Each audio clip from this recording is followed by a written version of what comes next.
Fulton County, Kosciuszko County, Eastern Marshall County, until 7 daylight time. At 6:20 a.m. Eastern Daylight Time, a severe thunderstorm was located 7 miles southeast of Culver, or 9 miles northwest of Rochester, moving northeast at 65 miles per hour. Expected hazards include 70 miles per hour wind gusts.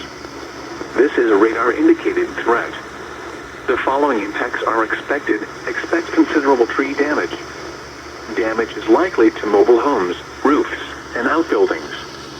This severe thunderstorm will be near Rochester around 6:25 a.m. Eastern Daylight Time. Argos around 6:30 a.m. Eastern Daylight Time. Mentone around 6:35 a.m. Eastern Daylight Time. Other locations in the path of this severe thunderstorm include Warsaw, Winona Lake, Pearson, and North Webster. This is a potentially deadly storm. Seek shelter in an interior room on the lowest floor of a well-built structure. Abandon vehicles in search of a more substantial permanent structure. Stay away from windows.